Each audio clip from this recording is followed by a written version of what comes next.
오늘의 큐티 말씀은 마태복음 25장 31절부터 46절입니다.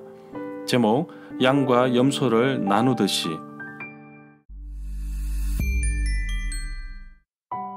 먼저 앞뒤 문맥을 살펴보겠습니다. 예수님께서 종교 지도자들에게 경고의 메시지를 하시고 성전을 떠나실 때에 성전 파괴에 대한 예언과 그 징조에 대해서 말씀하십니다. 예루살렘은 멸망하고 성전이 무너지더라도 세상의 종말이 오는 것이 아니고 적 그리스도가 나타나서 세상을 유혹하며 달려들 것이라고 하십니다.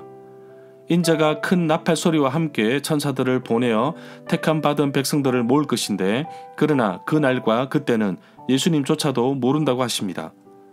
그러시면서 언제 오실지 모르니 준비하는 맥락으로 몇 가지 비유를 말씀하십니다. 신실하고 슬기로운 종에 대해서는 24장 45절부터 51절, 열처녀의 비유는 25장 1절부터 14절, 달란트 비유는 14절부터 30절, 양과 염소의 비유는 31절부터 46절에 나옵니다. 왜 양과 염소를 나누는 비유를 사용하셨을까요? 양은 본래 서늘한 공기를 좋아하는 습성이 있고 염소는 따뜻한 공기를 좋아하는 습성이 있어서 목자들은 나누어서 방목을 했습니다. 오늘 말씀처럼 세상의 끝날에 양과 염소를 나누듯이 사람들을 나누시겠다고 말씀하고 있습니다. 문단을 나눠보겠습니다.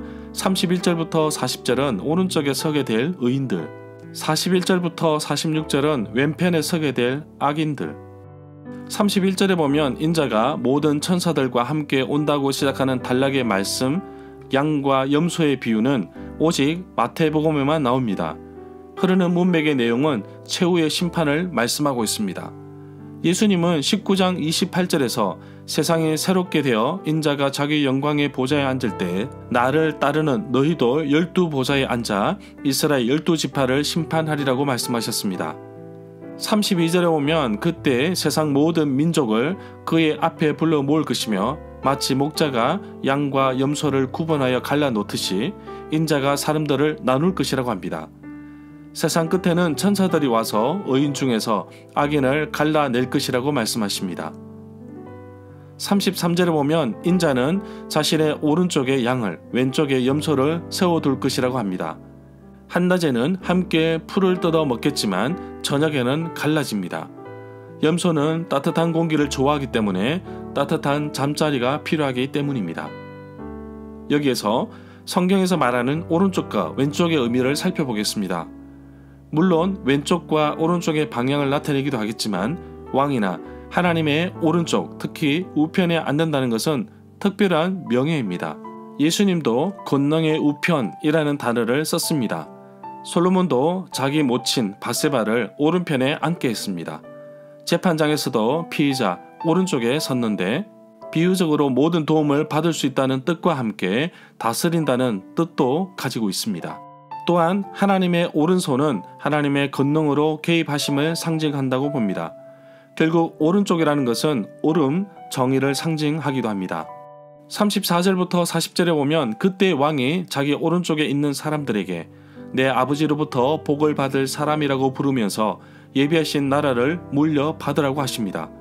오른쪽에 있는 사람들은 먹을 것을 주었고 마실 것을 주었고 영접해 주었다고 합니다. 하나님 앞에서 정결하고 더러움이 없는 경건은 곧 고아와 과부를 그 환난 중에서 돌보고 또 자기를 지켜 세속에 물들지 아니하는 그것이니라고 야고보서 1장 27절에서 말씀하고 있습니다. 35절부터 36절 두 구절에서 6가지의 선한 모습을 보여주고 있는데 그냥 예로 든 것뿐으로 봅니다. 실제로 두 구절과 비교할 수 없을 정도로의 내용은 이사야 58장 6절부터 7절에 잘 언급하고 있습니다. 40절에 나오는 보잘것없는 사람들은 예수님의 제자들, 공동체의 구성원들로 보고 있습니다. 마태복음 10장 42절에서도 또 누구든지 제자의 이름으로 이 작은 자 중 하나에게 냉수 한 그릇이라도 주는 자는 내가 진실로 너희에게 이르노니 그 사람이 결단코 상을 잃지 아니하리라고 말씀하고 있습니다.